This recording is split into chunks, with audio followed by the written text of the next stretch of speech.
see that it is 1:05, which was the starting time for us to open up the afternoon session of the Colorado Oil and Gas Conservation Commission's rulemaking on the 1200 series, the wildlife series of our rules. We have set aside this afternoon for public comment, and we have over 60 folks that have signed up to present this afternoon.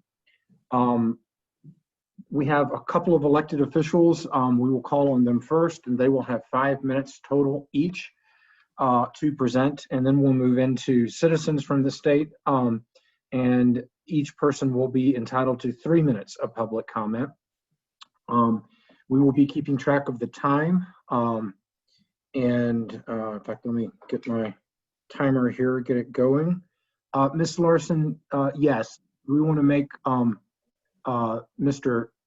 Sean Hackett a panelist on behalf of CDPHE. Happy to do so. Great. Welcome, Sean. Good to have you with us.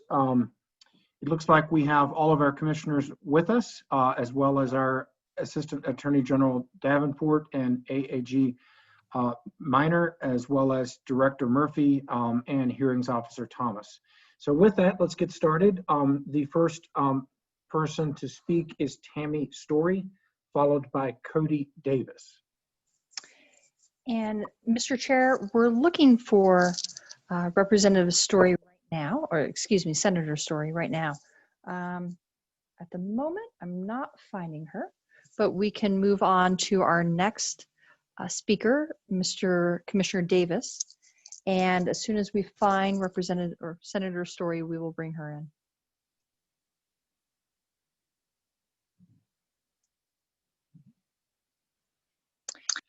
Commissioner Davis is in the meeting. Good afternoon, Commissioner Davis. Afternoon. Can you hear me? We can hear you, and the floor is yours. Awesome. Thank you so much. Well, good afternoon, commissioners. First of all, thank you for hosting this hearing and listening to your constituents. Again, my name's Cody Davis. I'm County Commissioner-elect here in Mesa County. A little bit about myself. My family's been here for over 6 generations, and we've grown to love Western Slope here in Colorado, and we want it to thrive in every way we can, every way possible. In Western Colorado, we're mountain bikers, campers, hikers, hunters, farmers, ranchers, you name it. And we value the natural resources we're blessed with. We understand the delicate nature and the coexistence of public lands, natural resources, and wildlife with human activities such as energy extraction, water consumption, recreation, farming, and ranching. Here in Mesa County, 73% of our public lands are managed by the BLM. We are probably one of the few more populated areas where you see wildlife out your back door in kind of this urbanized setting. I personally believe that healthy habitats and species are and should be a priority, and we all know we can have healthy habitats while providing a critical resource to our community. I don't think the options are binary. You don't have to choose between the environment and extracting natural resources, or wildlife and natural gas production. They're not mutually exclusive of one another. Given the vast majority of land here in Mesa County is publicly owned, I believe it's important that you develop a process to recognize the expert evaluations completed at the field office level. The maps and regulations you set here at these hearings affect us here in Mesa County and other neighboring counties, probably more than anybody else with our vast public lands. We've worked hard and will continue to balance nature and wildlife with human flourishing. Colorado has the most stringent regulation on oil and natural gas in the country already. And the oil and gas industry has been some of the main funders of rehabilitating sage grouse and territories and other projects. And they want to continue to strike that balance between nature and the ability of humans to flourish. And that happens with safe, affordable, abundant energy sources like natural gas. Today, I'm asking you, strike that balance between nature and human flourishing. The maps that have been proposed here, I believe, will create kind of a de facto ban on oil and gas development here on the Western Slope, arguably restricting our ability to manage wildlife and natural reserves, and reducing resources to complete special projects from water quality to habitat rehabilitation. Oil and gas industry companies and our land partners are great stewards of the land, and I'm pleading with you to continue to find that balance. Thank you for your time, commissioners. Thank you, Commissioner Davis, for your comment. We will now move to Ramesh Bhatt, the first person of our citizens that will be speaking to us, and Mr. Bhatt and others will have 3 minutes each. Can you hear me? We can hear you, Mr. Bhatt. Thank you. Thank you for the opportunity to speak today. I thank the COGCC staff for the 1200 series draft rules. However, I feel that these rules need to be considerably strengthened in many ways. One main concern I have is that the rules only protect an arbitrarily chosen subset of species.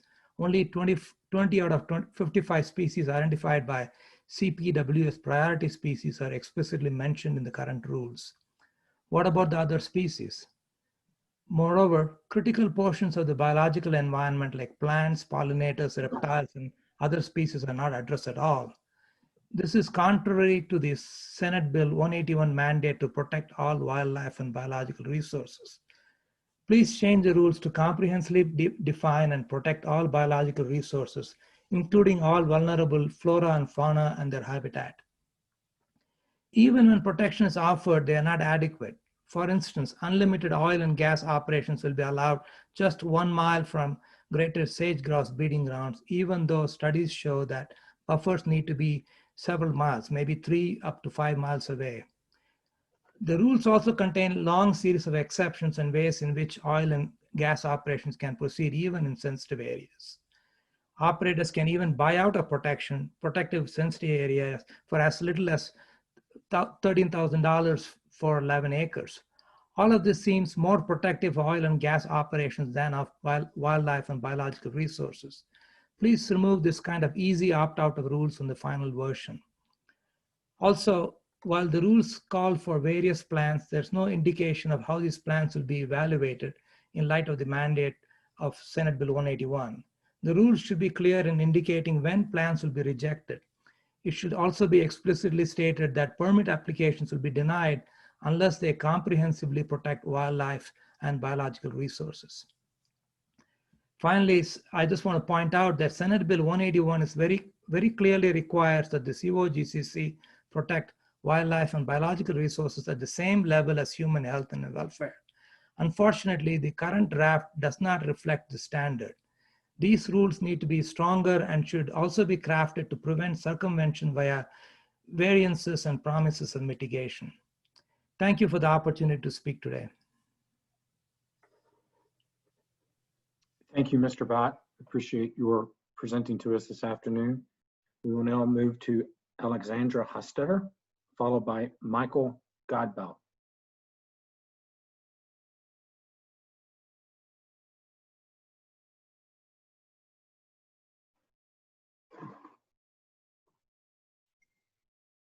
Hi, this is Alexandra. Can you hear me?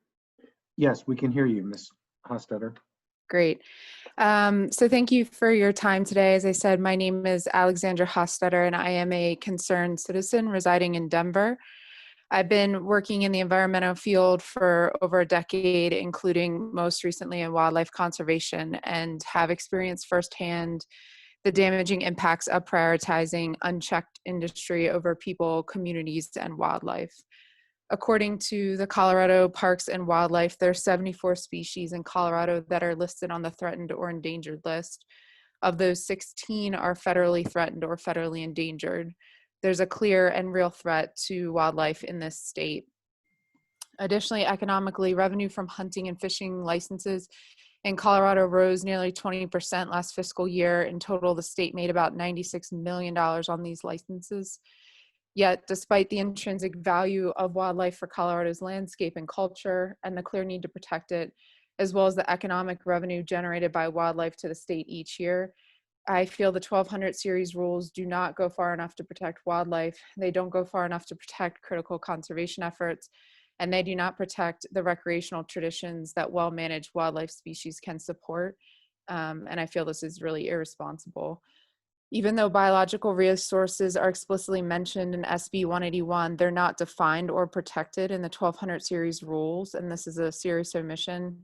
The rules also they call for various plans for operations and mitigation, but there's no indication of how these plans will be evaluated in light of their mandate to protect wildlife and resources. The rules also must be clear in indicating that plans will be rejected and the permits denied unless they protect wildlife and biodiversity. Furthermore, I feel oil and gas must be prohibited in high priority wildlife habitat areas, and there should be no waivers and buyouts. These rules should protect all wildlife habitat and species recognized by the Colorado Wildlife Action Plan, including wildlife corridors and really important migration paths.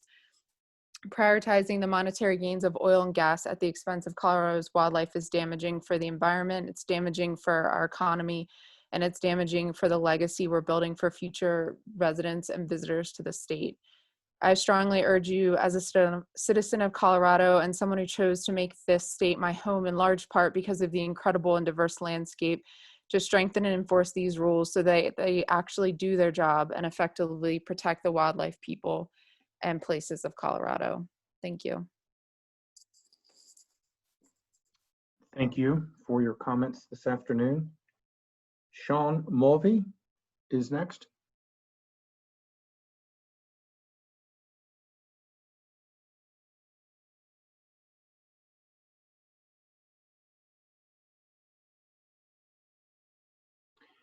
Ms. Larson, are you able to find Mr. Mulvey? You know, we are not able to locate him, so we can move on to our next speaker, Ms. Malone, it appears. Very good. And I'm putting a little note beside the folks that we've not found, and we'll see if we can find them later.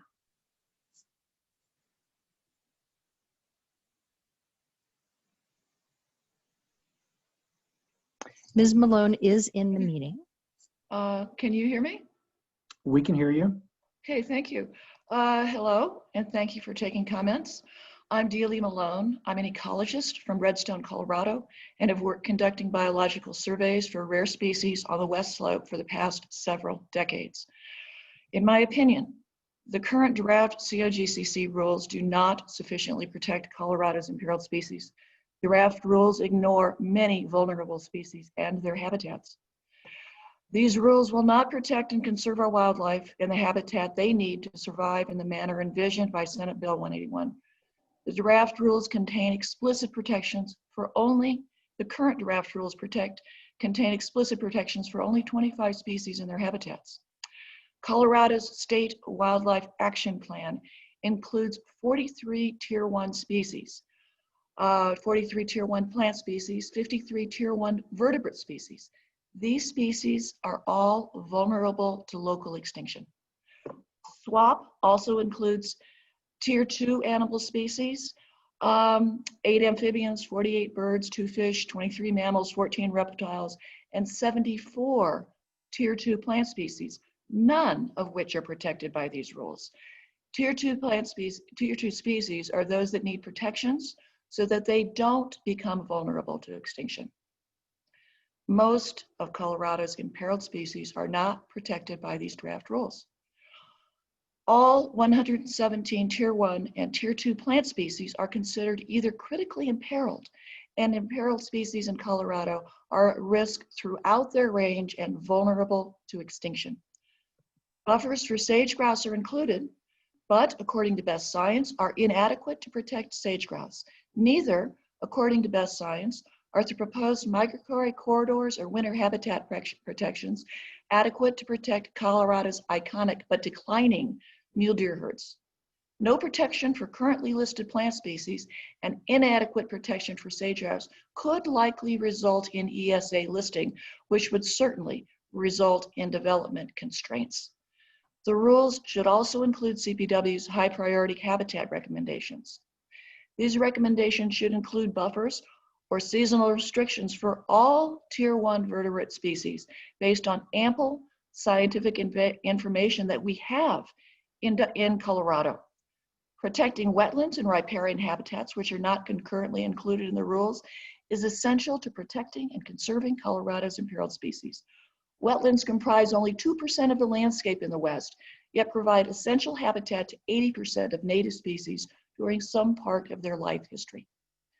The guiding principles of the SWAP are to encourage and support conservation actions that meet the needs of species of greatest conservation need and to manage for healthy habitats and ecosystems that benefit all species. The current draft COGCC rules do not meet these guiding principles. I hope they will come up to standard. Thank you for your time. Thank you for the opportunity. Thank you, Ms. Malone. And Mr. Chair, up next, we have listed Mr. Dolezal and Mr. Klobberdans. Neither are in the meeting at the moment, so we can move on to Mr. Perry and come back to those speakers if they join us later today. Very good. Mr. Chair, Commissioner Messmer. so just a quick question. Are folks able to show their pictures, or are they just choosing not to? Because the last three speakers weren't on video, so I was just checking, because it's helpful for me to be able to see them if they are choosing that. And Commissioner, this is Ms. Larson. Yes, once a speaker comes in as a panelist, they can start their video, and they have that option to keep it on or to keep it off. Thank you, Ms. Larson. I would encourage folks, if they're comfortable with it, to show their faces, because that does help me listen. So I agree. I see other commissioners are nodding heads. So if you're up for it, we'd love to see you. Well, look at this. Our very first live witness, Mr. Perry. You're doing Hello, great. you all can hear me? We can hear you. Okay, great. Well, thank you for this opportunity to be here today and testify with you all. My name's Cody Perry. I'm a filmmaker living in Grand Junction. I like to tell stories that encourage and engage and inspire young people about public land and water issues that they're inheriting. Commissioners, I'm here today to testify that the 1200 rules don't go far enough. Mitigating adverse impacts from oil and gas development to wildlife wherever possible should be coordinated by the Governor Polis's executive order, prioritizing big game habitat and migration corridors.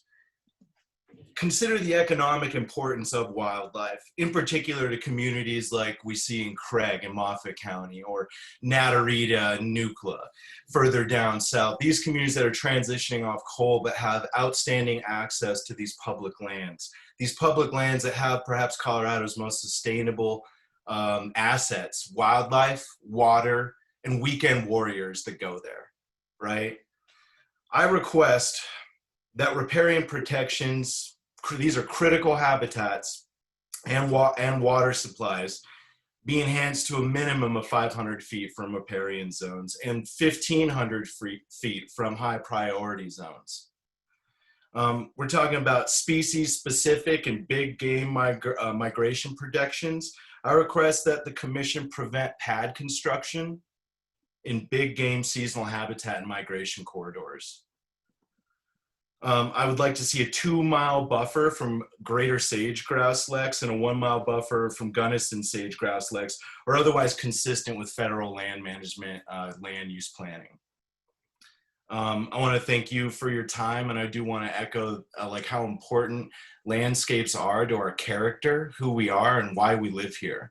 And our identity is largely taken from these lands. So long-term protections, I cannot stress enough how important that is. Thank you all for your detailed time and attention and care to these matters. Thanks. Thank you, Mr. Perry. Appreciate your comments. We will now move back to Mr. Dolezal, who I believe is in the house.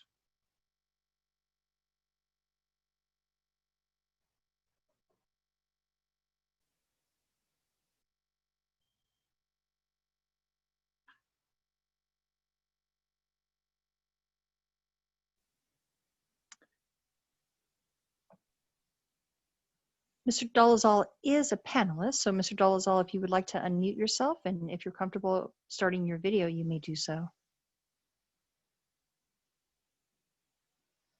You're still muted. There we go. Okay. All right. Now, my name is Ken Dolezal. I'm a resident of Colorado, Southwest Colorado, for the last 6 years.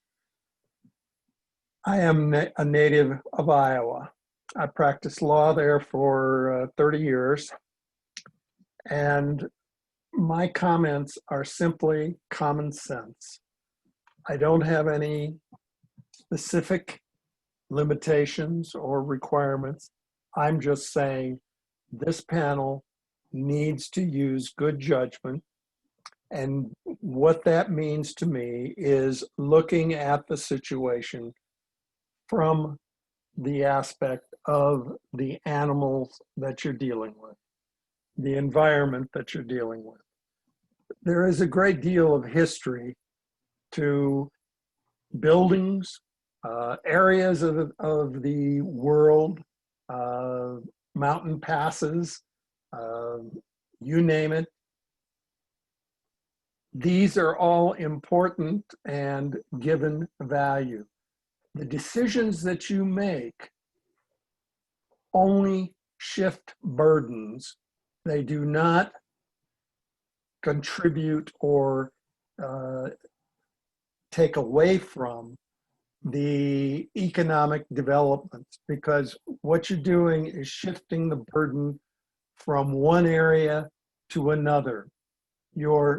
You've got to remember that people asking you for special permissions, permits, etc., are looking for their own best interest. And if those aren't met, they're simply moved elsewhere to somebody else or somewhere else. And you need to consider that when making your decisions. And that's all I've got to say. I hope that you understand and value the natural life that exists in our wonderful Colorado areas. Thank you for taking the time to listen to me, and I hope that you understand where I am coming from. Thank you.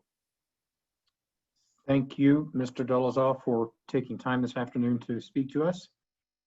We will now move to Gary Cox.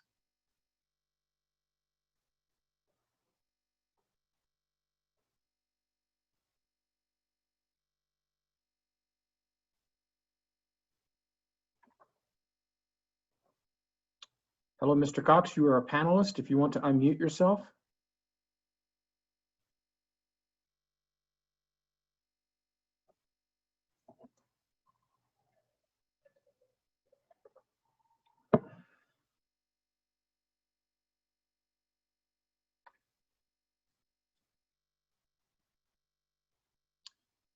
Mr. Cox, if you can hear me, we see that you're with us. If you want to go to the bottom left-hand side and click the mute, there you go. Thank you. Can you hear me now? We can hear you, yes. I'm sorry. I'm an old truck driver, so I don't know how to operate this thing. You're doing just fine. Go for it. Thank you so much. My name is Gary Cox. I live in Lafayette, Colorado, but I've been in this beautiful state 60 years, most of it in North Glen.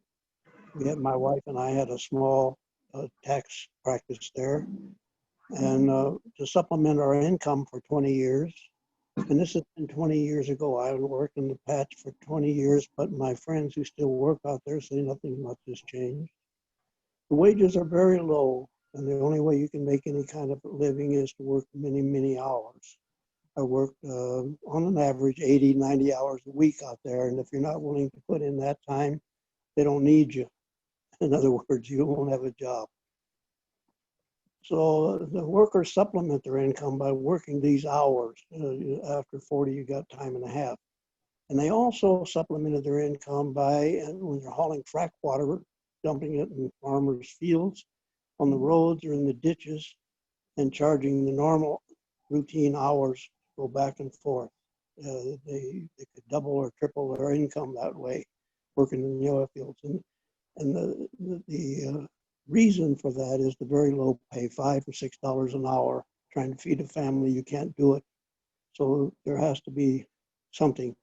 And I know we need oil for the long term. We need it for many, many products other than automobiles. But it can be done safely if it's done correctly. And I want to emphasize to you, there's two different oil fields. The one you guys see who work 8 to 5, 5 days a week, and those of us who work 24 hours, 7 days a week. Because that's what to service the oil wells, that's what they work 24/7. So when the sun goes down, things change. There's a different oil field. You can't regulate it because no one's around. Everyone's sleeping. And so things are done like venting and dumping oil water where it shouldn't go. It should go in the disposal. And it's not well checked into, my friends, because for every gallon that we dump in a gravel road, the oil companies don't have to pay to have disposed of. So it works in our favor and it works in theirs. I just want you guys to know that regulation is a very difficult job, because you can I don't care what laws you pass at night when everyone's asleep, the oil companies are in business for one thing, and that's to make a profit at the least cost. That's all they care about, and they can't be held responsible for the safety of this fragile planet, because they're not supposed to. That's our job. And especially it's you guys' job who volunteer to be commissioners, I'm afraid. The laws right now are full of loopholes, and they're not tight enough. I thank God for Michael Foote and 181, but they need to be stiffened up. And that's your job, my friends. And I've done my job by letting you know what it's like after midnight out there. Thank you, Mr. Cox. We normally don't ask questions, but I've got a question for you, if you don't mind. So when you were driving your truck at night and you received a load of frack water, and you were supposed to take it 10 miles away to an injection facility, hypothetical, and that normally would take 30, 45-minute round trip. Was a normal round trip. Yeah, and so if you showed up 10 minutes later because you dumped your water in a field, did the oil and gas operator not ask you how come you're back so quick? No one was there at midnight. Okay. We're talking about nighttime when everyone else is asleep. All you fellows who work 8 to 5 are home in bed, and the regulations don't count out there. It's anything goes. Okay. And I think you testified at the 900 series, or someone very similar to you testified.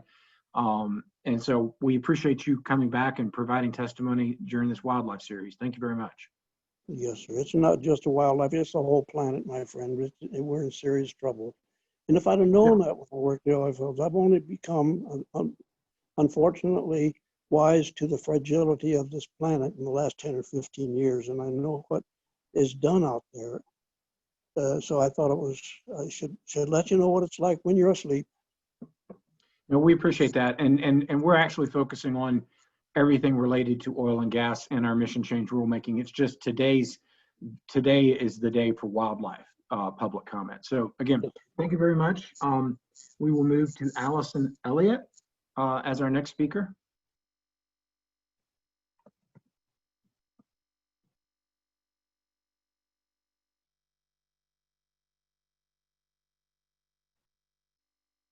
Hello there. Hello, Miss Elliott. Oh, thank you for showing your face. Great to see you.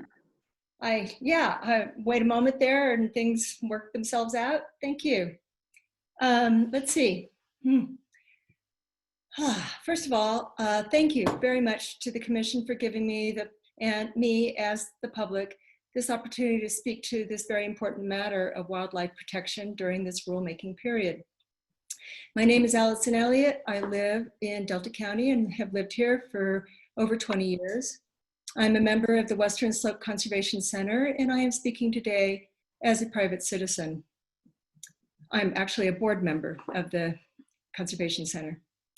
I'm relieved that the COGCC is now in charge of considering wildlife as part of the regulation of oil and gas development at the state level.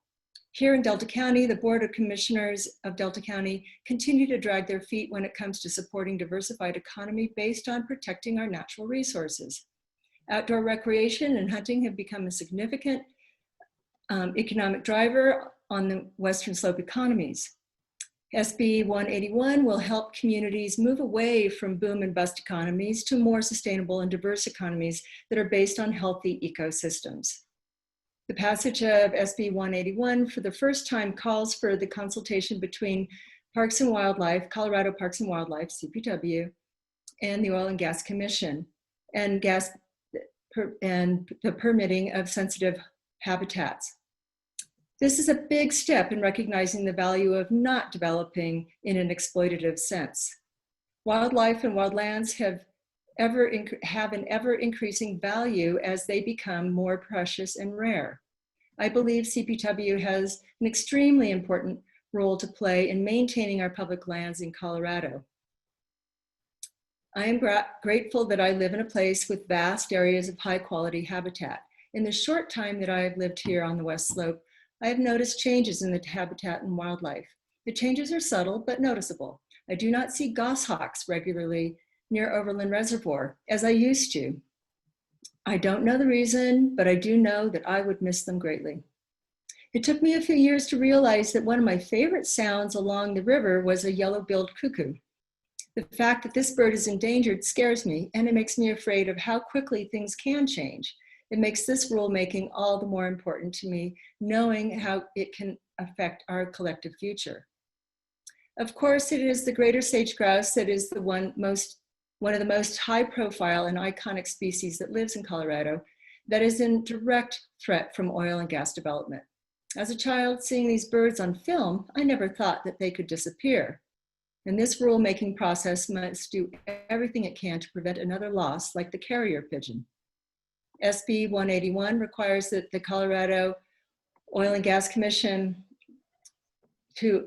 must ensure that adverse impacts to wildlife wherever possible are to be avoided, and that remaining impacts are minimized and mitigated. It requires the Commission to minimize habitat fragmentation and surface disturbance and adverse impacts to wildlife. I, for one, have always been dubious when I hear about mitigation proposals. Ms. Elliott, if you could wrap up, your time has expired. Okay, thank you. Some things are irreplaceable and without substitute, and certainly cannot be corrected with a payment into a fund.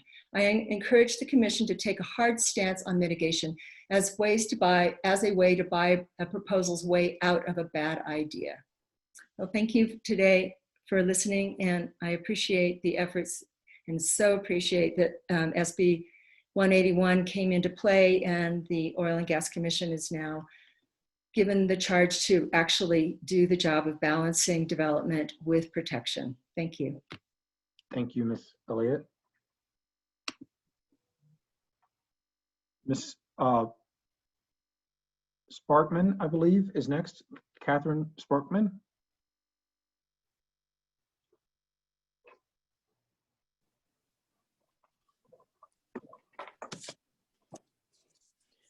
Thank you. Chairman Ross, member of the commission, can you hear me? We can hear you, yes. All right, thank you for the opportunity to address you regarding the adoption of these 1200 series rules respecting preservation and protection of wildlife. My name is Catherine Sparkman. I have owned property in Gunnison County along the East River for over 20 years, and I have been a Coloradan pretty much since my parents moved us here in 1954. I'm here for the beauty of this place, the diversity of the land and its inhabitants, the commitment that my fellow Coloradans have to the significance of this wide open place. Bald eagles nest across the river from me. Trout and kokanees swim below. Bighorn sheep range in the Taylor Canyon. Elk and moose and mule deer populate the county's mountains and open lands. I see them all the time, every day. Our elected officials recognize the value and the fragility of this iconic wildlife and committed to protect it. I want to commission and its staff for your thorough treatment of this serious issue. In circumstances like these, we often have only one great chance to get it right for all concerned. Your efforts here are directed towards that end, and thank you. The 1200 series rules are focused on, and the recommendations are focused on meeting the directives of the legislature and Senate Bill 1 regarding protection, mitigation, and minimization of adverse impacts of oil and gas development in Colorado. The requirements in section 1202, particularly subsection C and D, help protect wildlife at its all stages: breeding, nesting, foraging, and also to acknowledge migratory corridors, seasonal ranges, and high priority habitats. I join others who have proposed that this is a starting point and not an end. I'm not a scientist or an ecologist or a skilled or experienced environmentalist. I am, in fact, after 40 years, a healthcare attorney. But what my career has taught me, that in critical decisions, whether it's health, human or wildlife or environment, is follow the science. The commission is recognizing these rules, limitations on well placement and roads, acknowledgement of migratory corridors and critical habitat, and I urge the commission to continue that focus to address surface disturbance and other impacts. I acknowledge there are great and sometimes rapid technology advances in industry. Likewise, there are great and rapid advances in science as it pertains to fish and wildlife. Scientific studies can be utilized to support responsible approaches to mitigating and minimizing impacts on Colorado's treasured natural resource, its wild inhabitants, and I urge you to do so. Thank you. Thank you for testifying before us today, Ms. Barkman. We appreciate it. We will now go to Laurie Costello.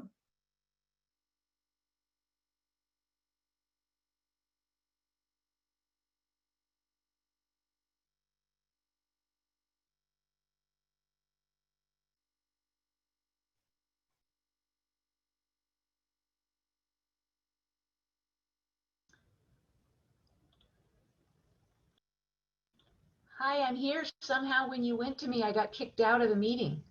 We can see and hear you now, Dr. Costello. Thank you for being with us. Okay, I'm organized now. In my practice, I did a lot of obstetrics and subsequent care of the babies I delivered. The newborn care began in utero when I first searched for the fetal heartbeat using a handheld Doppler ultrasound. I often joke that doing pediatrics is a lot like being a veterinarian, since I could not use language to communicate with the youngest of my patients. Of course, I had the parents' report of their impressions, but I learned quickly to assess a child's physical exam, including their behavior, as a barometer of their health. Since I provided care for the entire family, I was tuned into the child's social and psychological environment as well.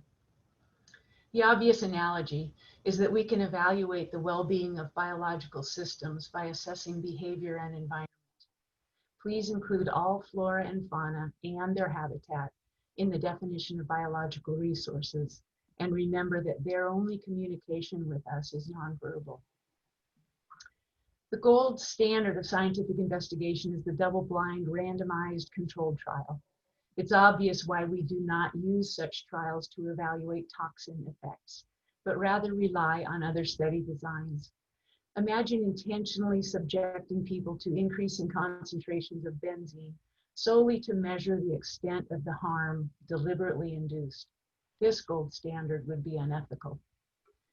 We do not have scientific data to prove that a speed limit of 60 miles per hour in a residential zone would cause harm. Nor would we ever accept such a speed limit intending to simply mitigate the damages afterwards. During my first COGCC meeting last August, it was stated that since the wildlife is already gone, we don't have to consider fracking impacts on them. I realized that was in reference to a specific area, but I'm very disturbed by that line of thinking. A healthy, safe environment is imperative. Otherwise, there will be no biological resources left to protect. Coloradans voted last week to return wolves to our state.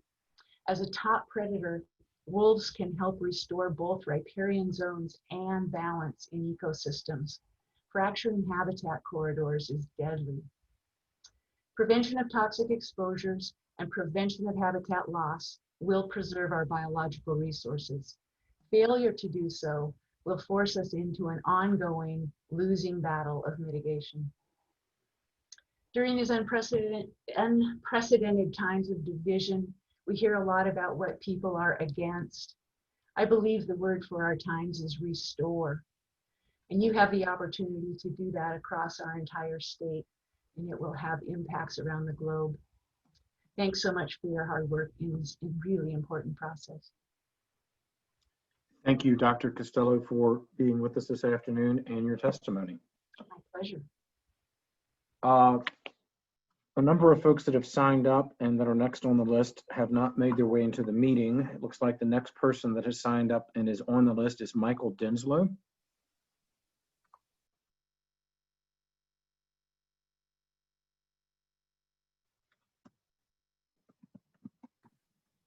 I'm sorry, is it my turn? It is your turn, and we can see and hear you just fine. Okay, great. Thank you so much. Hello, my name is Michael Denslow. I'm an expert in biodiversity informatics. That is data about biodiversity, such as biogeography, taxonomy, and ecology. I am deeply disappointed to see that the current version of the 1200 series rules fails to include the many strong points that have been submitted to the COGCC related to protections of wildlife and biological resources. My concern is that the Commission is working from a very outdated sense of what wildlife is and may not be aware of the vast amount of data that is freely available for biodiversity of our state. There is no doubt important and critical work being done at CPW, but the scope of the agency is far from including all important biological species within Colorado. We need to broaden the input beyond what was historically covered and what is politically expedient.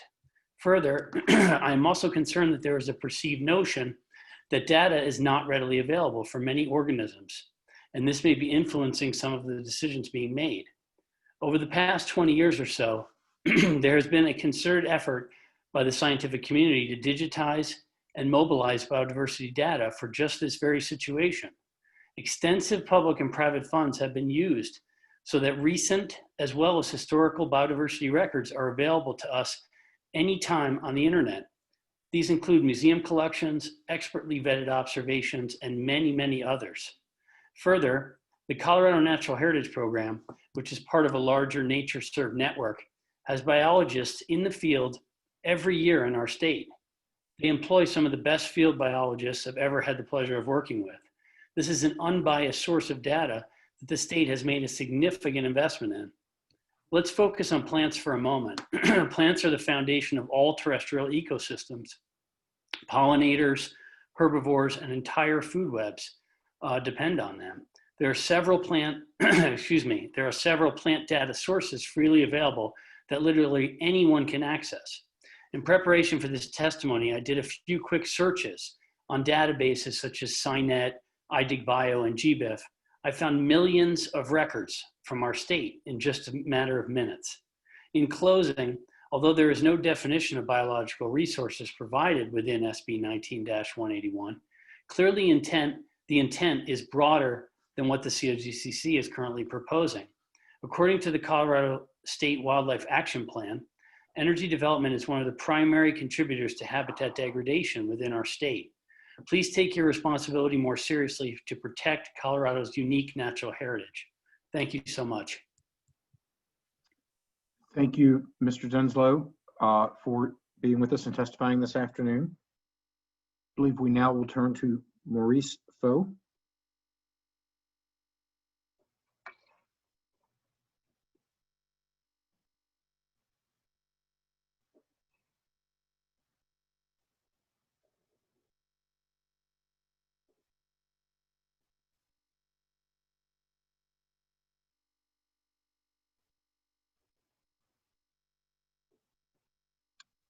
Maurice Foe, we see that you're a panelist. If you would like to unmute yourself.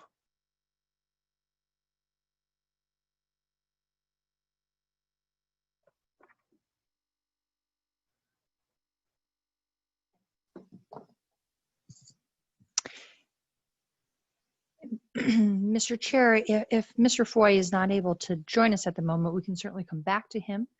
And we can move on to Mr. Bean, I believe it is. Ed Bean? Yes.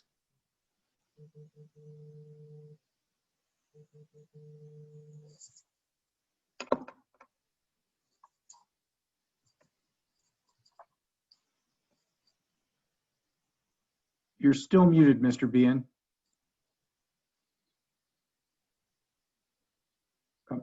There we go. Technical. Thank you. Good afternoon, commissioners. And again, thank you for the opportunity to speak with you during your rulemaking process. My name is Ed Bean, and as previously noted in another hearing, I'm living in Fort Collins now after many years away from Colorado. The funny thing about returning to Colorado after so long is seeing what's changed.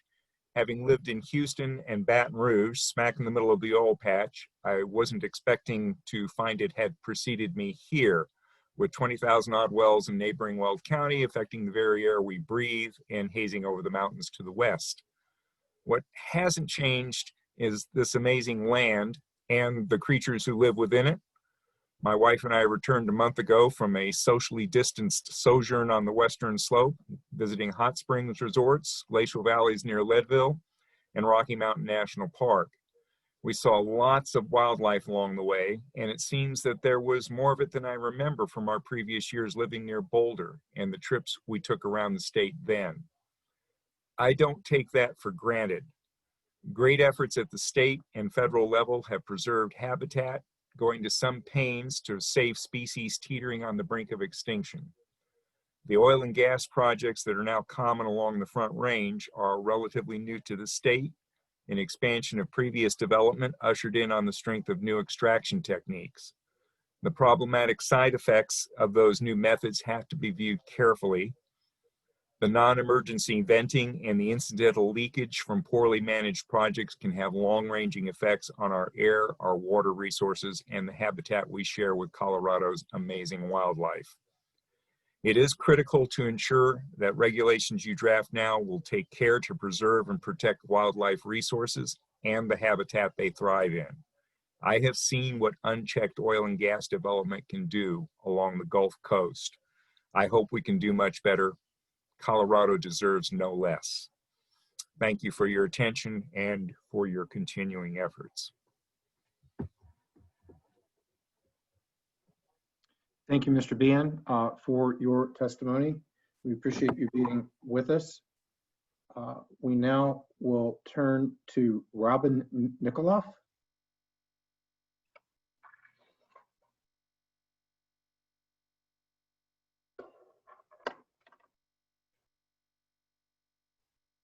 And welcome Commissioner Bogue to the panel. Glad to have you with us.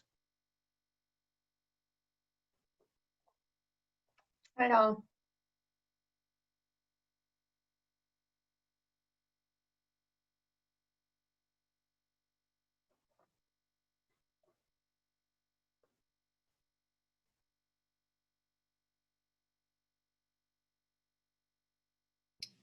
Sorry, can you hear me now? We can hear you, yes. Sorry about that. Let me find my, all right. My name is Robin Nikoloff. I'm from rural Delta County, where I've been a building contractor and organic farmer for the past 48 years. I thank the Commission and staff for their work on rulemaking to implement the mandates of Senate Bill 181. Nonetheless, I wish to offer several recommendations for modifications to the October 9th revised draft. A buffer zone of 300 feet or even 500 feet as per the revised draft from riparian areas is inadequate for protection of wildlife and should be increased to 1,320 feet or a quarter mile from the ordinary high water mark of any river, perennial or intermittent stream, lake, pond, or wetland. And I wish you would add to that from reservoir or spring. A quarter mile buffer should also apply to 1202.A.3. Some leaks and spills over the past decade have traveled well beyond the draft's 500-foot margin. Please refer to the several leaks into Parachute Creek in Garfield County that have occurred over the past decade. Also, a ruptured pipeline carrying produced water near West Muddy Creek in Gunnison County sent fluids nearly 1,000 feet downhill toward the creek several years ago. The Front Range flood of 2013, in which oil and gas facilities were inundated and damaged, argues very strongly for not locating oil and gas operations in a designated floodplain.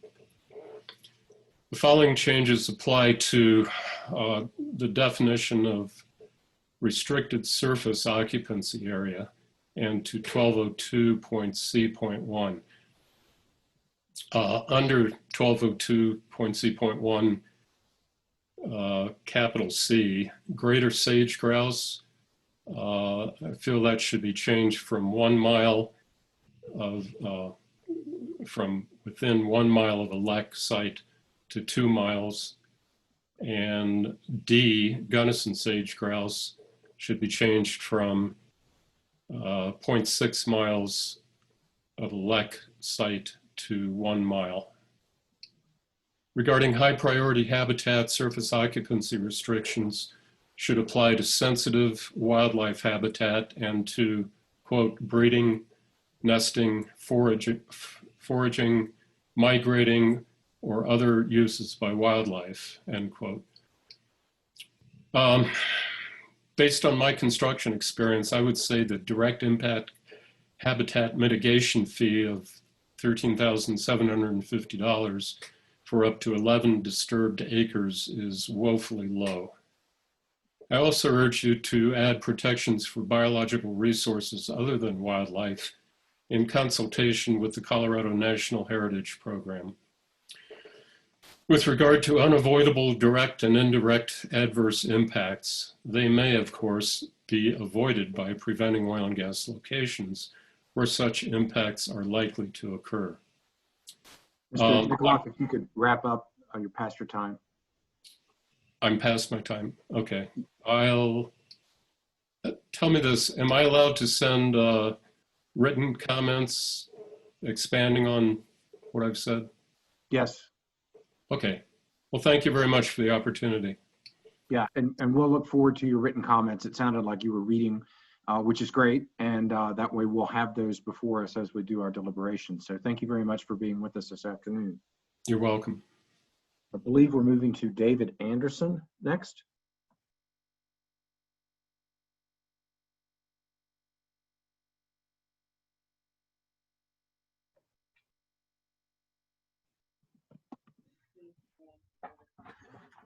Afternoon. Hello, Mr. Anderson. Hi. Well, thank you so much for the opportunity to speak today. I'm the director at the Colorado Natural Heritage Program at the Warner College of Natural Resources at Colorado State University. And we're also Colorado's constituent member of the NatureServe Network. At our program, we are the aggregators and curators of data on the location and the status of all of Colorado's threatened, endangered, and sensitive species, including the plant communities and all of the SWAP Tier 1 and Tier 2 species, wetlands, and the protected areas, including all of the conservation easements in Colorado. And we're totally objective in our work to bring science to decision-making on development, management, and conservation in Colorado. We have launched a new tool called the Colorado Conservation Data Explorer, or CODEX. And CODEX is in development now, and it's going to be launched in early 2021. Our supporters and funders for CODEX include CPW, Fish and Wildlife Service, Forest Service, NatureServe, the Land Trust community, and key data partners like the Bird Conservancy of the Rockies and the Nature Conservancy. It's going to bring together data from CNHP and CPW with many other data sets into a one-stop shop where people can get to use authoritative decision quality data in Colorado. It allows users to select their area of interest, and it generates reports for users that detail the resources within that area. And it's comprehensive in its coverage of plants, wetlands, wildlife, high priority habitats, and plant communities.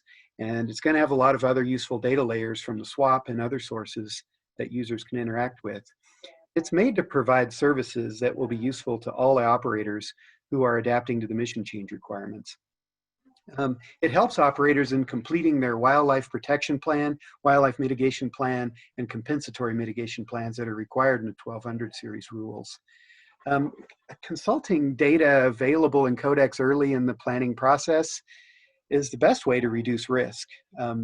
When you take comprehensive data, when you don't take those into account, the risk of driving species closer to extinction increases, which increases the risk that they will become federally listed and endangered or threatened. So early consultation of these data will prevent work stoppages or changes due to environmental concerns. And so good planning greatly reduces the exposure to risk for the whole industry. And most species are rare, so in most cases, their habitat is also uncommon and their populations are small, so there will be options for avoidance in most cases. And these data can help identify those options. Codex provides oil and gas operators and the interested public with reliable, reproducible results using the same common data layers across the state so that projects are being evaluated consistently, providing assurances for operators. And so we invite operators and planners and the whole community involved in oil and gas in Colorado to use Codex early in the process as projects are being scoped. And we'd love to talk with anyone from COGCC, the commission, industry, agencies, and organizations about what we're doing and how we can do it better. So thank you so much for the opportunity to speak today. Thank you for presenting to us today on this important topic. I appreciate that. And your entity has been referenced by many of the folks that we listened to. So thank you. Thank you. Ms. Larson, are we going back to Mr. Foy? Yes, Mr. Foy is now up to speak.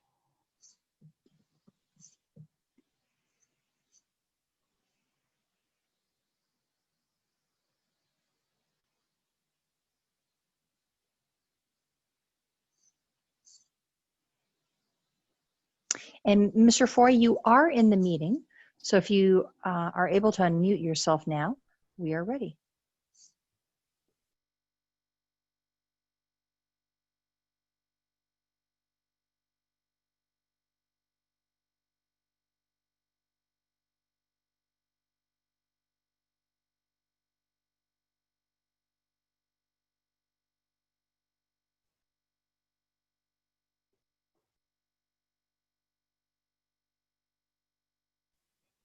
I know Mr. Foy was having some technical difficulties earlier. Perhaps they haven't been resolved. Give it a moment. Yeah, it looks like his computer is slowly connecting to audio.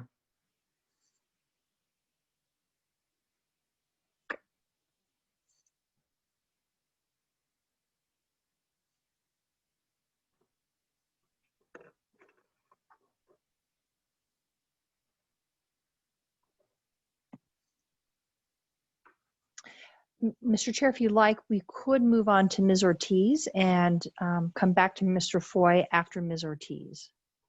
Very good. Thank you.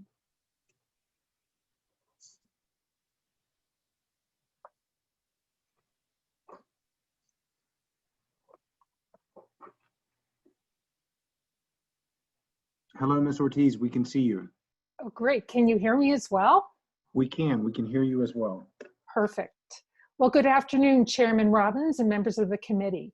Thank you for the opportunity to share my views on wildlife resources as they relate to the Commission's rulemaking process. My name is Karen Ortiz. I moved to the North Fork Valley in Delta County in 1982. My husband and I live on the foot of East Powell Mesa on the southern flank of the Grand Mesa above the town of Hotchkiss. I'm on the board of directors of the Western Slope Conservation Center in Paonia and a retired teacher. I am speaking on behalf of myself. I'm compelled to do so because I, like many of my neighbors in the North Fork Valley, don't agree with our county government's position that we don't need the same level of oil and gas protection here as people on the Front Range. This doesn't serve us well. 70% of Delta County is public land and sits on the edge of the Piceance Basin. Last year, hunting and angling garnered approximately $80 million and created over 200 jobs in our county. Impacts to wildlife threaten our way of life and our diverse, resilient local economy.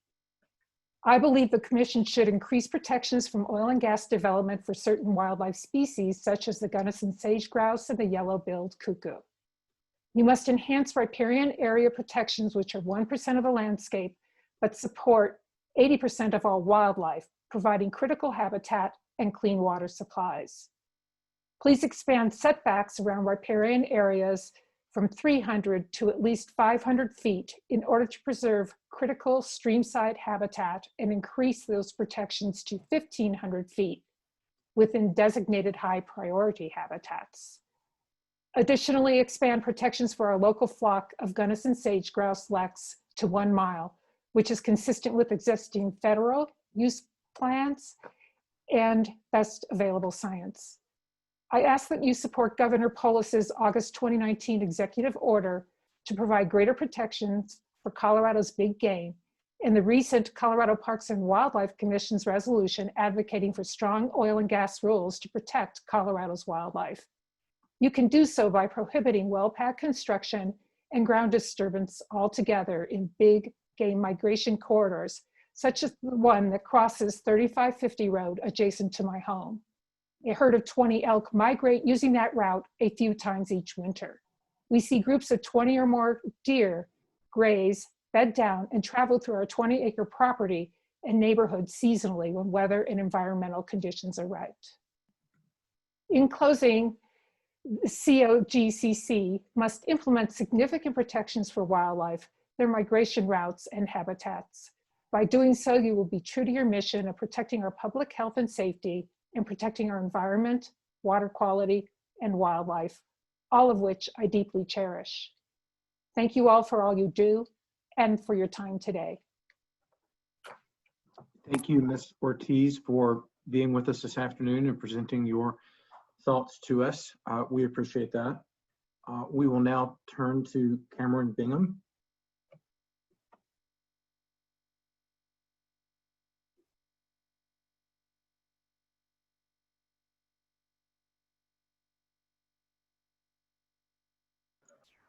Good afternoon, this is Cameron Bingham. I apologize, I do not have video capability, so sorry for not being able to join you on video. That's okay, we can hear you. You can hear me? Okay. My name is Cameron Bingham. I live on the western slope of Colorado, and I've been in the oil and gas industry for over 20 years. I just wanted to speak out, the oil and gas industry are great stewards of the public land and are great stewards of the Colorado wildlife. We take extensive efforts into ensuring that our wildlife are protected during operations, pre-construction, pre-permitting, and during construction. One of the things that we do is we always do pre-surveys. So we go out there, and I don't think a lot of people talk about that, as all the requirements that we are doing in advance of even getting permitting or even being allowed to do any new well pads, new construction, new pipelines, new roadways. We go through that to do the pre-surveys, and then even before we are able to do construction, we have pre-construction surveys that are completed. And then if you look at all the current regulations and all the setbacks that we have to complete, we do manage the wildlife and manage the land very well. We also, most of the time, go out with Colorado Public Parks and Wildlife. We go out with the BLM wildlife specialists. We do the reviews. We actually have them on site. We look at ways how we can manage the construction, how we can shift construction, how we can move locations to better suit wildlife habitats. If you've ever been out on a construction project, once the pipeline is complete, these corridors are completely used by wildlife. The amount of traffic, amount of pictures that we have post construction or development of a new area, it is amazing. We can provide numerous pictures where wildlife enjoy the areas where we've completed post-construction pipeline corridors through the heavy, dense forest where there's huge undergrowth. The animals use those. They actually use them for all different seasons. They use them for traveling. They use them for grazing. And then just the overall effects, we actually do take into consideration how we reclaim areas, how we revegetate areas, how we use the land to better benefit the wildlife. So I just want to note what we already are doing and the regulations that we already have to follow, and the joint efforts that we already put in with the counties, with the BLM, with the Colorado Park and Wildlife, and with other agencies. That is ongoing, and I wish people would see those efforts and see what efforts we're already going through. Thank you for your time, and thanks for allowing us to speak. Thank you, Mr. Bingham. We appreciate your taking the time with us. Let me see. Ms. Larson, where are we? We're kind of have a great number of folks that signed up that did not make their way into the proceeding yet. That is correct. And we can read off the folks that were not seen in our meeting right now. We have Ms. Deborah Hawley, Lynn Dumont, Dorothy Wiseman, Dan Savage, Jane Perkins, or excuse me, Ms. Perkins, I believe, is not able to speak or be here today. Robert McGee, Padma Kirshan, Pam Heinrichs, and Toby Blauweiser. They are signed up to speak next, and we don't find them currently in the hearing. So if they are in the meeting, and if you could raise your hand, we will bring you in. Otherwise, we could move on to Mr. Chris Clark. Actually, let's try Mr. Foy again. He just messaged us that he's on a different computer. Third time's the charm here, if we can find him. Perfect.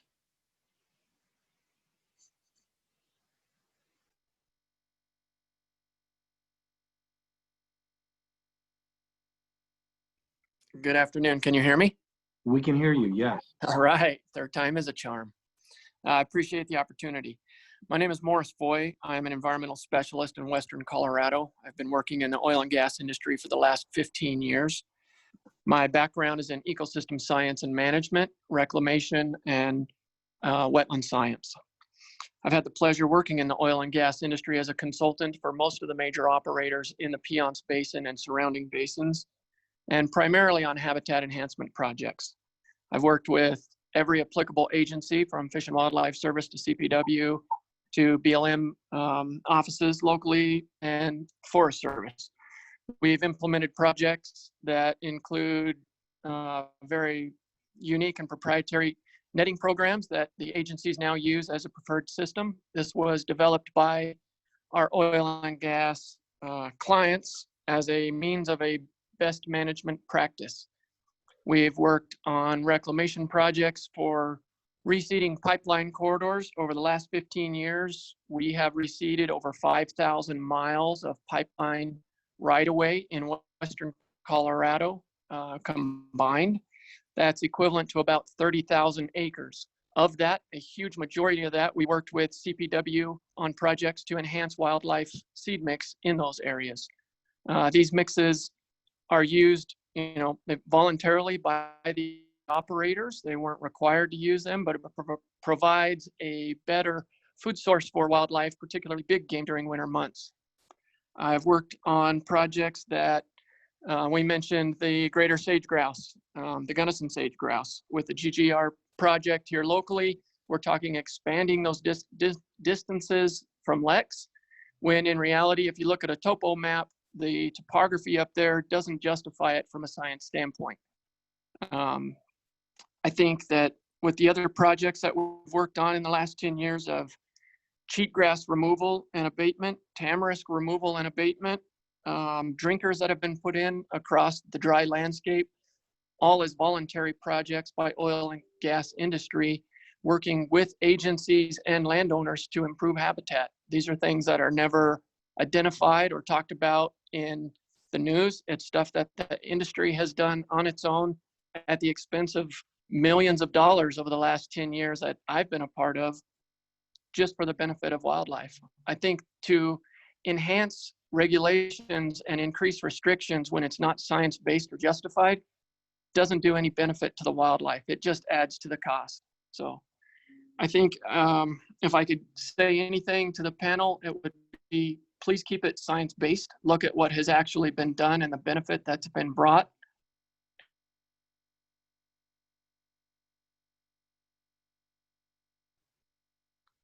Did we lose you, Mr. Foy, or are you done?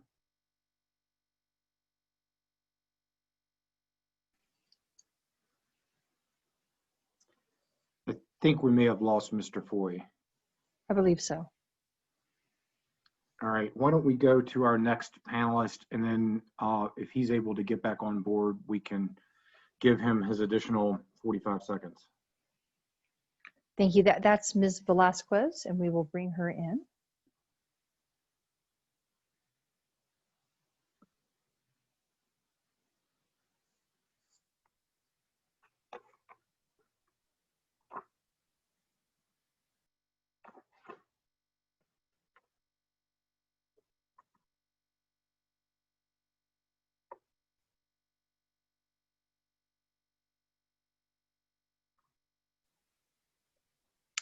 And Ms. Vasquez, I understand you're calling in on a phone, and you do have the ability to unmute yourself and speak if you like at this moment.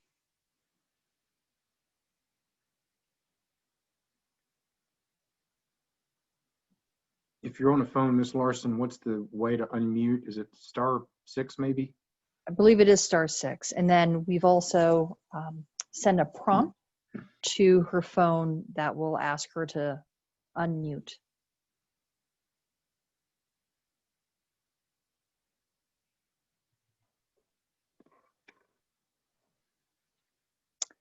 Perhaps Ms. Vasquez is not ready to speak. We can certainly come back to her. And if I will look, but I believe Diane Schwenke is in the meeting, and we can bring her in now.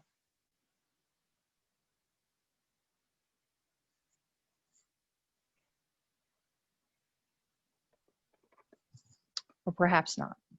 No, I am here. Sorry, it's just taking me a little while to connect. Hello, Ms. Schwenke. We can hear you. Awesome. Thank you so much. My name is Diane Schwenke. I am the CEO of the Grand Junction Area Chamber of Commerce. Thank you so much for the opportunity to comment today. I've just got a few comments that I'd like to make in terms of this and share an example of what I call an all of the above economy that I think can be accommodated with all rulemaking. In proposing the rules around the protection, COGCC has once again taken a blanket approach, failing to rely on site-specific analysis and on-the-ground experience. In proposing the 500-foot riparian buffer, the COGCC cites regulatory guidance from various BLM, U.S. Forest Service offices across the West. And in all cases, these documents incorporate site-specific analysis and stipulations based in part on a review and guidance from local resource staff. Further, in no case has something as significant as the 500-foot buffer been considered. Current Colorado and BLM sage-grouse management plans utilize adaptive management as the conditions on the ground evolve.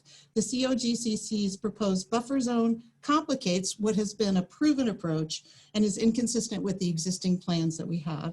And in addition to that, local BLM, too many initials, U.S. Forest Service and CPW staff are the best ones that are equipped to manage and protect habitats in these jurisdictions and determine how oil and gas may or may not impact wildlife.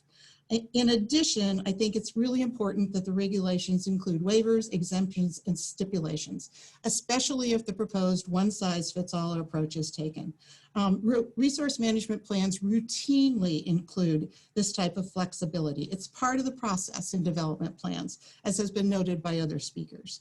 And I just would like to respond to what I've heard so far in terms of what I consider, again, an all of the above economy approach, and a good example of where oil and gas and outdoor recreation and the environment can all coexist and work together in our community is a project called the Palisade Plunge, which is a mountain bike trail that's being developed from the top of the Grand Mesa to basically the gateway of Palisade.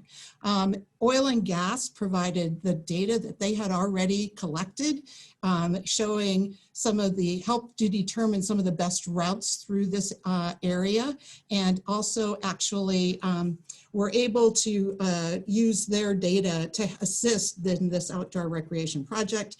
This is an area that also has a sizable elk herd. From time to time, because of the local ranching community, we were able to recognize and again, plan the best possible route. And at the end of it, because of the cooperation of the agriculture sector, the oil and gas industry, and the project that we will soon have on the ground for a world-class outdoor recreation mountain biking trail, we have been able to accommodate, work together as partners, and we want to be able to maintain that flexibility moving forward. So I appreciate very much the opportunity to speak with you today on behalf of my 900 small businesses that employ 37,000 people in Mesa County. Thank you so much. Thank you, Ms. Schwenke, for being with us this afternoon and for your testimony. We appreciate it. We will now turn to panelist Chris Clark.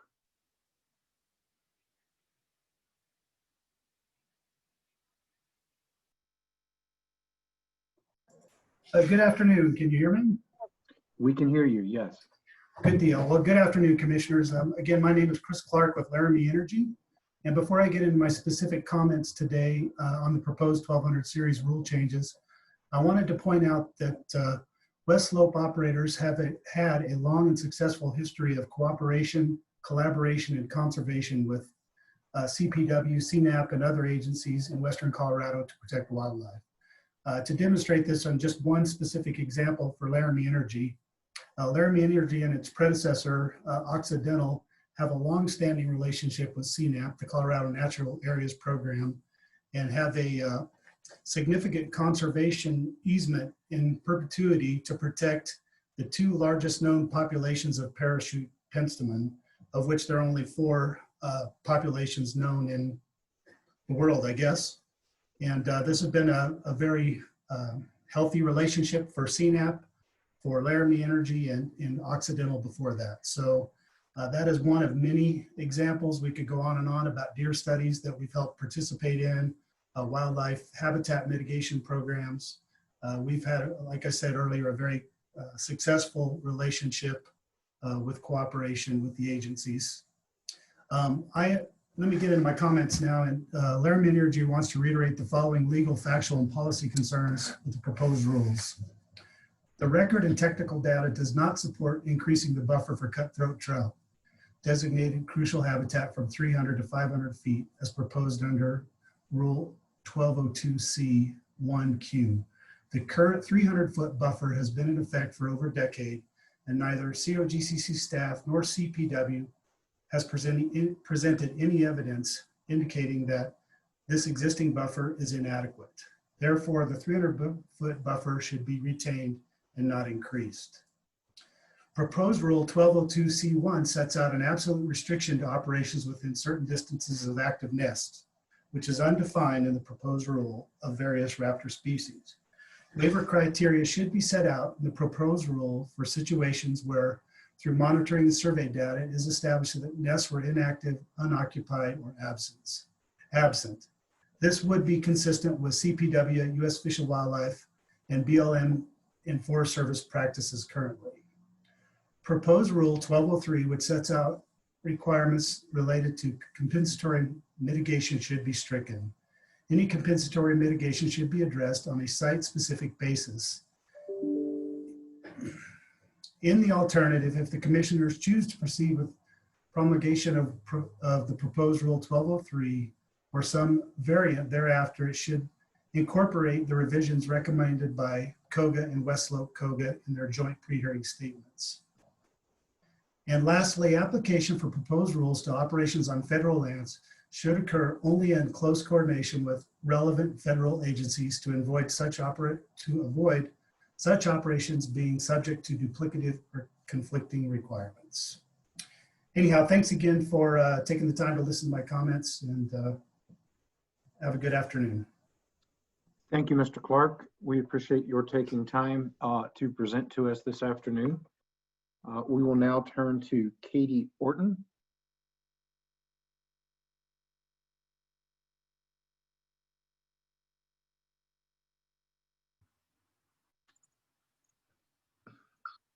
Hey there, can you hear me okay?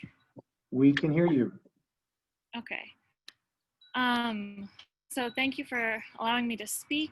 I actually wanted to start off, someone was mentioning oil and gas coexisting with a thriving environment, and I just think that's really not true. I think we know that fracking is bad for the environment, it's bad for wildlife and human life, and if we can't have a ban on fracking, then I think we need really careful, really serious and science-based protections.